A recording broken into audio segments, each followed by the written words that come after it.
Olá, meus queridos do 8º ano. Vocês estão bem? Espero que sim. Estejam aí bem guardadinhos, tá? Hoje nós vamos ter a nossa aula número 4 desse segundo bimestre. Eu tenho pedido, eu espero que vocês estejam fazendo, organizando os cadernos, para que tudo fique assim legalzinho para o nosso retorno, tá bom?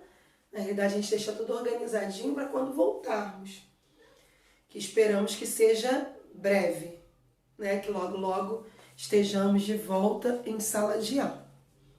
Mas vamos lá. Hoje nós vamos continuar falando sobre a independência na América Espanhola, tá? Hoje, especificamente, independência na América Central, página 97 até a página 102. Nós vamos estar fazendo também, o exercício que está na folhinha, tá? Na matriz. E na matriz eu dei uma introdução que eu vou ler com vocês agora, antes de eu começar a aula. A Ata de Independência da América Central do domínio espanhol foi assinada em 15 de setembro de 1821 por parte dos atuais países Guatemala, Honduras, El Salvador, Nicarágua e Costa Rica. Tal capitania estava então conformada pela província de Guatemala, Chiapas, Camaiaga, San Salvador e a província de Nicarágua e Costa Rica. Ao contrário dos demais países da região, com exceção do Panamá, foi um processo relativamente pacífico.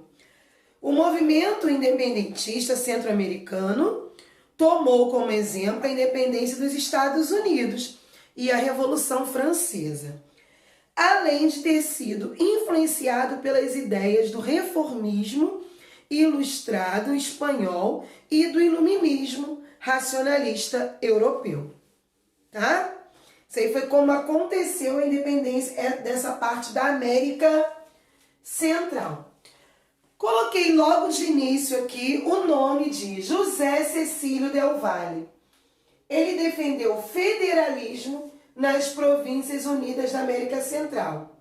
O que previa esse federalismo? Manter a unidade política e territorial sem perder a autonomia. Então, ele queria que fosse independente, mas não queria que perdesse a autonomia.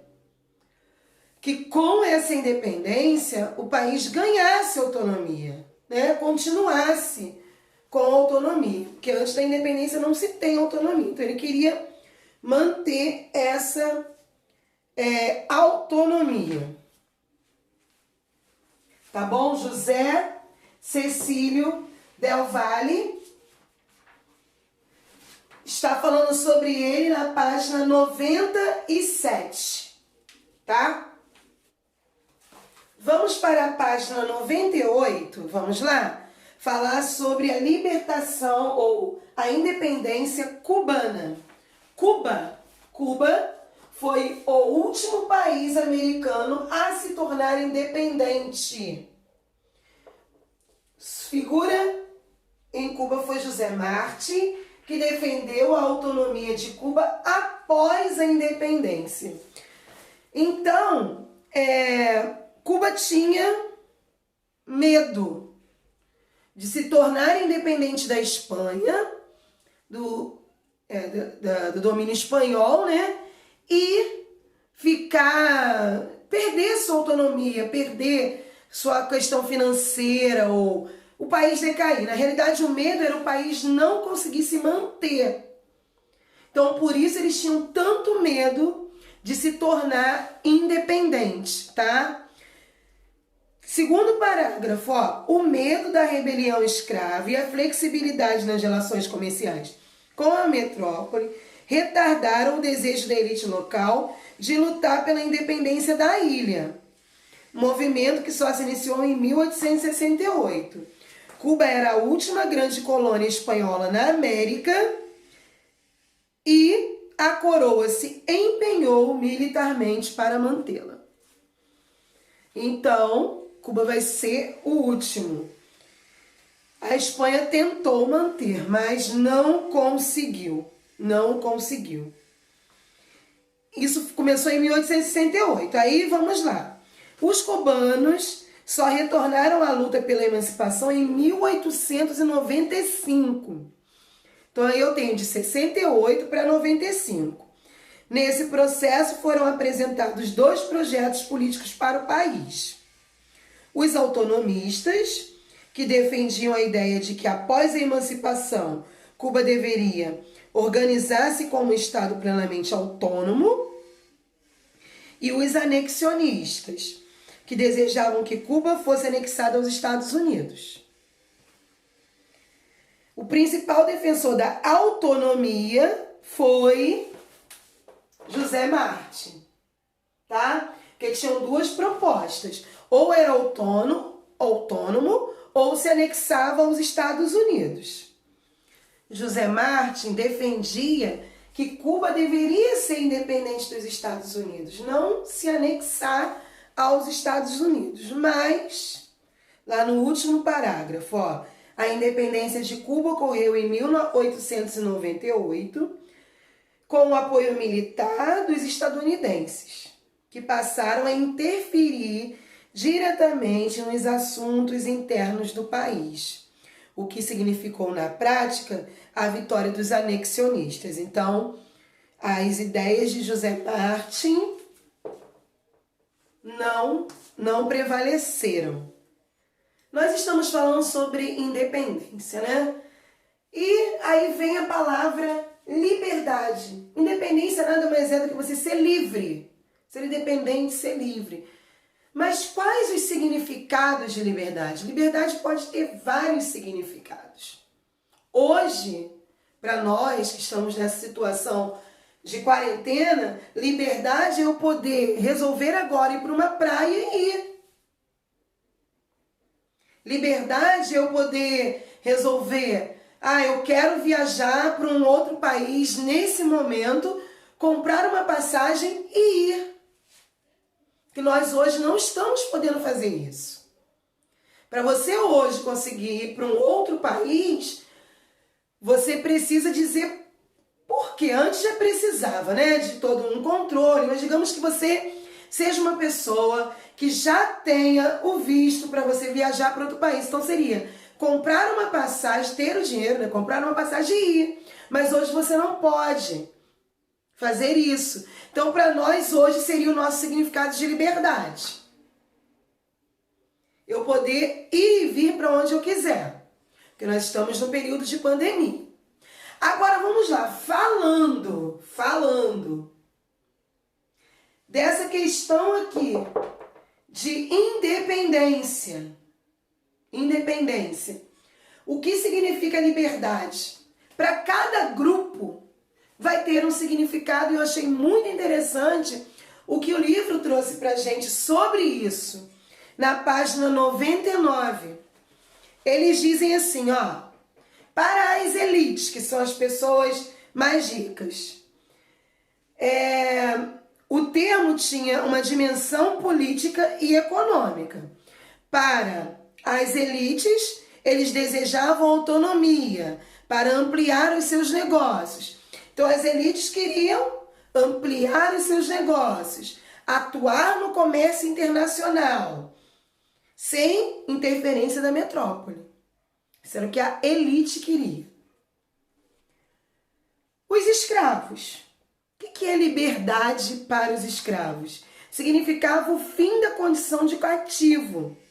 Para os escravos, simplesmente significava o quê? Eu posso ir e vir, que é o que nós estamos fazendo, mas bem diferente, porque o escravo ele não tinha a possibilidade mesmo, ele tinha que pedir autorização do seu senhor. Né? Não tem nada a ver conosco. Estamos numa situação de nos guardar. Mas o escravo não podia sair. Tá bom? E para os índios? Para os índios, estava associada ao fim dos tributos colonial e do trabalho compulsório, que o índio era obrigado a trabalhar. Então, gente, falar em liberdade, independência, cada um vai estar querendo uma coisa, cada um. Aí no último parágrafo está assim: a imensa maioria dos negros libertos saiu da escravidão sem uma poupança e levou consigo somente o capital humano, em termos de conhecimento, idioma e habilidades para o trabalho. Assim, formaram a base da camada de pobres em todas as sociedades latino-americanas, posição que compartilharam com uma minoria de brancos empobrecidos e mestiços. Para aqueles que subiam na escala econômica e social, a discriminação claramente se acentuava, tanto quanto mais alto subissem. Sabe, eu sempre falo dessa questão social após o negro deixar de ser escravo. Aí fala assim, por que tantos negros? Porque a maioria dos pobres são negros e mestiços. Por quê? Professora, não, é sim. É sim. No Brasil isso é histórico, tá? Porque nós temos cento e poucos anos. Depois eu vou fazer a conta para vocês. Que acabou a escravidão no Brasil. Esse negro, ele deixa de ser escravo sem nenhum dinheiro, somente com a força do seu trabalho. Esse negro, há cento e poucos anos, que não é muito tempo historicamente, ele vai estar aqui, ó, na linha da pobreza. A pior pobreza, ele não tem nada, nem casa, tá?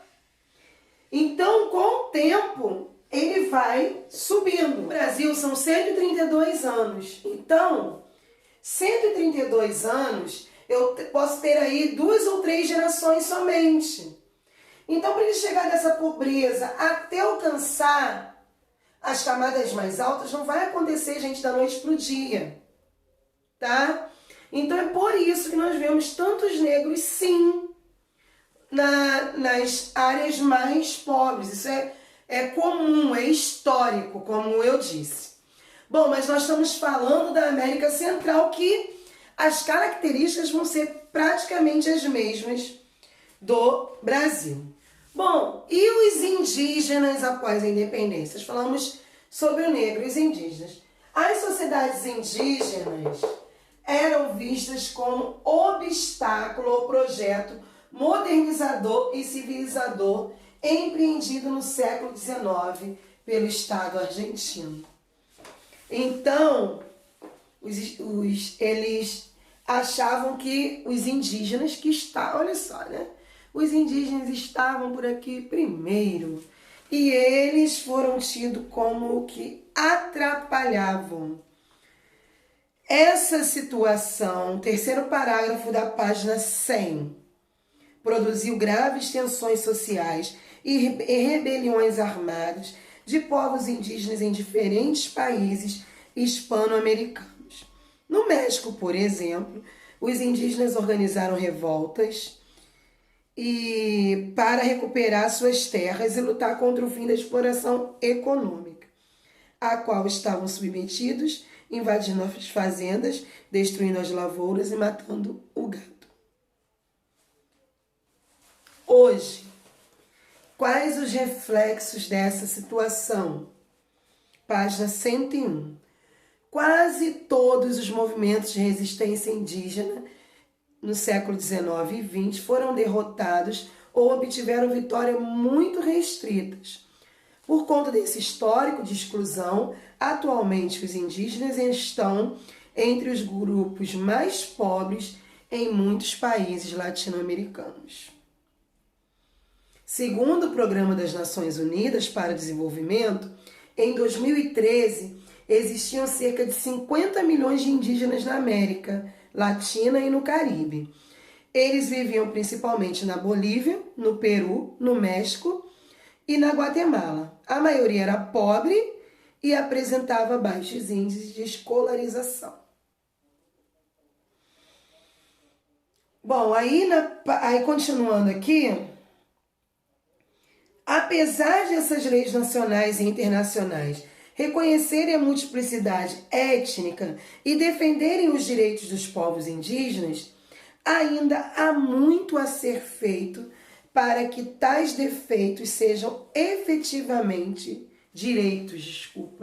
sejam efetivamente respeitados e garantidos. O direito do indígena, o direito do negro, todos somos iguais perante a lei, mas infelizmente não somos tratados iguais. Essa é a grande mensagem que deixa para nós quando nós estudamos sobre a independência, principalmente dos países da América Central, mas que são a América Espanhola. Mas quando a gente estudar a América Portuguesa na semana que vem, nós vamos ver que não é muito diferente, infelizmente, aqui no Brasil. Tá bom? Vamos fazer os nossos exercícios? Vamos lá? Primeiro vamos fazer o da folhinha. Número 1. Sobre as características das colônias espanholas na América, marque a alternativa incorreta. Letra A. No fim do século XVIII, os domínios espanhóis na América estavam divididos em 4 vice-reinados e 4 capitanias gerais. Letra A é essa, né? Letra B. É a que está incorreta, tá, gente? Letra B. A base da economia das colônias era a mineração, além da agricultura e da pecuária. Letra C. Como a riqueza era imensa, a maior parte da população colonial usufruía do desenvolvimento das colônias. Letra D. Os chapetones espanhóis e seus descendentes, os crioulos, formavam a elite colonial. Letra E. A maioria da população era mestiça, indígena e escrava de origem africana. Qual é a incorreta aí, hein? Questão bem assim. É essa. Número 2. Sobre a independência do México, marque V ou F. O primeiro aí. Hidalgo e Morelos, líderes do movimento, combinavam a busca da independência com a tentativa de atenuar os desníveis sociais existentes na América. Isso é verdadeiro ou falso? Próximo. O movimento de independência do México foi marcado por insurreições da elite colonial? Verdadeiro ou falso? Próximo. Hidalgo desejava abolir a escravidão e suprimir a cobrança de tributos indígenas? Verdadeiro ou falso? O movimento tinha fortes preocupações sociais. Por isso, as elites se uniram às camadas populares contra a coroa espanhola. Verdadeiro ou falso? O objetivo de Morelos era garantir que as comunidades indígenas recebessem pelas terras que arrendavam e que as dívidas de mestiços com os europeus fossem abolidas. Número 3. As alternativas a seguir expressam as semelhanças entre a independência do México e a do Haiti, exceto uma. Qual é? Letra A. Contaram com lideranças populares. B. Eram a favor do fim da escravidão. C. O apoio da elite foi importante para a luta contra a metrópole. Ou D. Defendiam a reforma agrária. Façam aí. Corrigindo a folhinha, o número 1, as características da colônia, marcar a incorreta. Características das colônias espanholas. É a letra C. Como a riqueza era imensa, não era, né? Maior parte da população usufruía do desenvolvimento das colônias. Então, não era riqueza imensa. Número 2. Marcar verdadeiro ou falso. Primeiro, Hidalgo e Morelos, líderes do movimento, é verdadeiro. O movimento de independência do México foi marcado por insurreições? Falso. Hidalgo desejava abolir a escravidão? Verdadeiro. O movimento tinha fortes preocupações sociais? Falso. Nunca. E o objetivo de Morelos era garantir que a comunidade indígena recebesse pelas terras que arrendavam e que as dívidas de mestiços com os europeus fossem abolidas? É verdadeiro. Mas isso não aconteceu. Número 3. É para marcar, exceto uma, com relação à independência do México e do Haiti, que é a letra C. O apoio da elite foi importante para a luta contra a metrópole. Agora vamos para o livro. O livro nós vamos fazer a página 98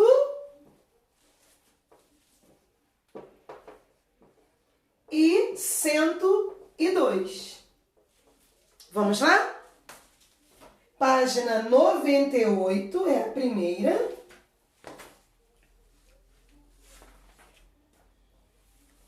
Vamos ler. Número 5. Responda as questões a seguir sobre Simão Bolívar. Em que regiões ou países ele atuou diretamente? Ele atuou diretamente em alguns países. Quais foram? E letra B. Quais eram os seus principais objetivos? Número 6. Explique o significado do termo independência na visão do líder Simão Bolívar e na do padre Miguel Hidalgo. Os dois pensavam de maneiras opostas. Então, vai explicar na visão de cada um.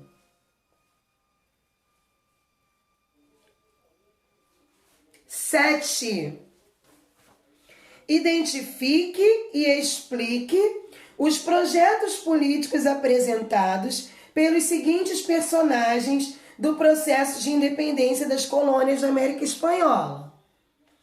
Letra A é José Gervásio Artigas. Letra B, José Cecílio Del Valle. E letra C, José Marti. Então, você vai ver a visão de cada um, tá bom? E número 8. Por que Cuba conquistou a independência tardiamente? Porque Cuba foi a última, né? Eu expliquei isso aqui.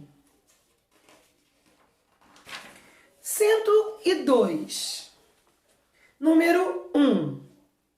Sobre a postura e as ideias dos crioulos no processo de independência na América Espanhola, leia o texto a seguir e responda as questões. Os crioulos também estavam de olho nos seus empregados, os índios, sobretudo, mas também os mestiços.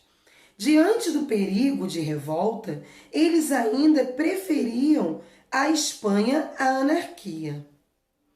Para a América hispânica, a revolta do Haiti servira de exemplo. Não se podia deixar que se repetisse. Letra A. Que perigo de revolta era temido pelos crioulos? Eles tinham medo de algo que aconteceu no Haiti. Que foi? B. Porque, segundo o texto, os crioulos preferiam a Espanha a anarquia. Por quê? Número 2. Gente, anarquia é quando não tem um líder, todo mundo organizado, né? Sem uma liderança, luta pelo bem comum, tá bom? Isso é uma anarquia. Mas, normalmente, isso não dá muito certo porque não tem um líder. Geralmente, quando tentou se usar, deu problema. Mas vamos lá. Número 2.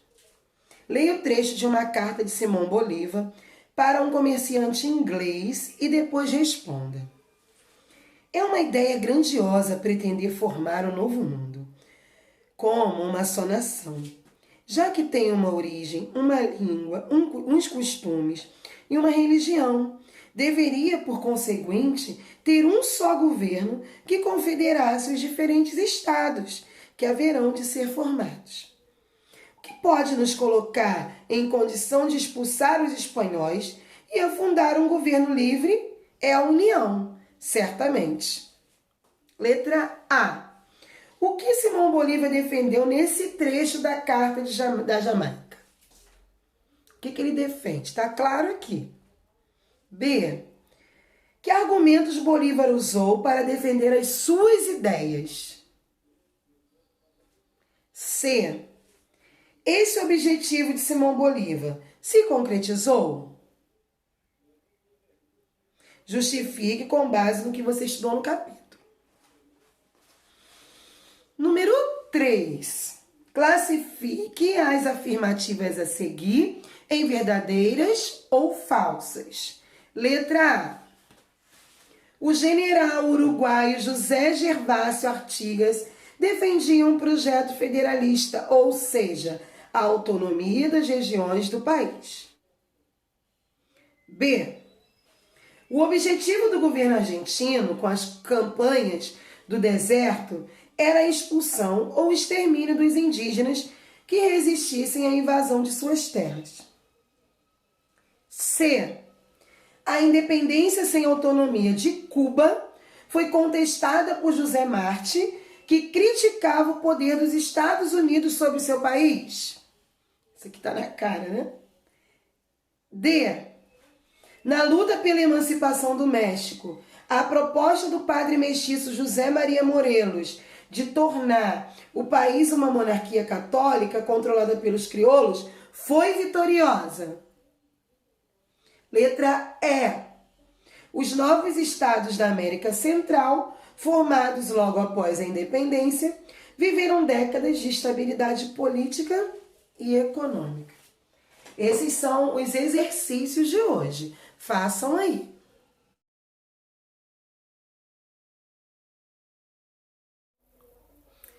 Página 98, número 5, vamos fazer a correção. Em que região ou países ele atuou diretamente? Simão Bolívar. Atuou na região que compreendia os atuais territórios Colômbia, Equador, Panamá e Venezuela. Está lá logo no livro. Hoje eu comecei a aula praticamente com isso. Certo? Letra B. E quem eram os principais objetivos de Bolívar? Formar uma grande nação no continente americano, que se estenderia da atual Guatemala ao território que hoje compreende a Bolívia. Número 6. Explique o significado do termo independência na visão de Simão Bolívar e do padre Miguel Hidalgo. Simão Bolívar. A independência era sinônimo de rompimento com a Espanha para a criação de nações livres e unidas que poderiam comercializar com todos os países. Já para o padre Hidalgo, a independência estava relacionada ao direito à terra, principalmente no início do processo, quando liderou uma rebelião indígena em defesa da terra e da abolição da escravidão e do fim dos tributos exigidos dos indígenas. Então, cada um pensava de uma maneira. Identifique os projetos políticos apresentados por cada um dos personagens. José Gervásio Artigas. Tá aí. Defendia um projeto que garantisse a autonomia do Uruguai em uma federação platina.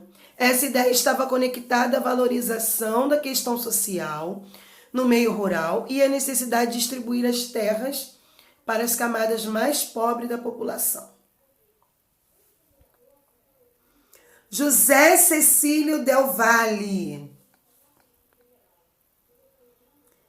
defendeu o federalismo nas províncias unidas da América Central, tendo como modelo a organização política dos Estados Unidos, que mantiveram a unidade política e territorial sem que suas partes perdessem autonomia. E José Martí defendeu a autonomia de Cuba após a independência, criticando o expansionismo estadunidense na América Latina e propondo uma unidade continental que valorizasse a especificidade da identidade e do processo histórico latino-americano. Número 8. Por que Cuba conquistou a independência tardiamente? Em razão do medo dos grandes proprietários de terras de eclodir na ilha uma revolta escrava nos moldes que ocorriam no Haiti, da aproximação comercial com os Estados Unidos, que favorecia os comerciantes locais, né? E da estrutura agrária e social que garantia o poder político dos grandes proprietários de terra. 102, número 1. Sobre a postura e as ideias do crioulos no processo de independência, nós lemos o texto aqui. Que perigo de revolta era temido pelos crioulos? Tá aí. Temiam um levante de indígenas e mestiços contra eles, que eram os espanhóis, filhos de espanhóis nascidos na América. Então, os crioulos eram uma elite, né, de certa maneira, então eles tinham medo desse levante. Marcou o processo de chegasse às colônias espanholas e mobilizasse indígenas e mestiços em sua luta, em uma luta semelhante. E por que os crioulos preferiam a Espanha à anarquia? Porque eles pretendiam continuar submetidos ao domínio metropolitano espanhol e enfrentar as revoltas de indígenas ou mestiços contra eles. Então, por isso eles preferiam a anarquia, né? Que ninguém mandasse. E aí teriam um levante e eles iam enfrentar essas revoltas de indígenas e mestiços. Número 2, era para ler o texto de uma carta de Simão Bolívar. Lemos, né? E o que Simão Bolívar defendeu nesse trecho da Carta da Jamaica? A união da América Hispânica para combater a Espanha. E após a independência, a unificação de todos os estados recém-formados.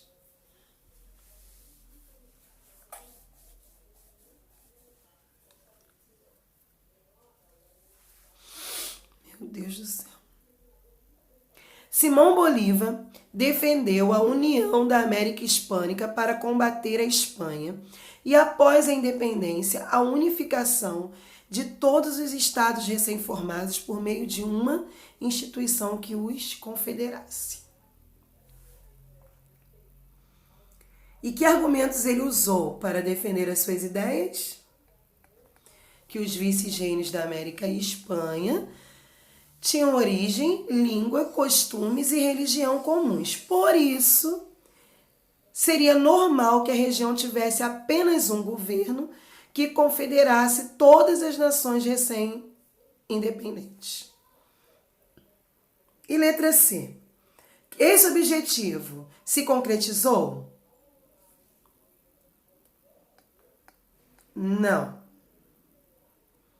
Aí vem a justificativa de acordo com o capítulo.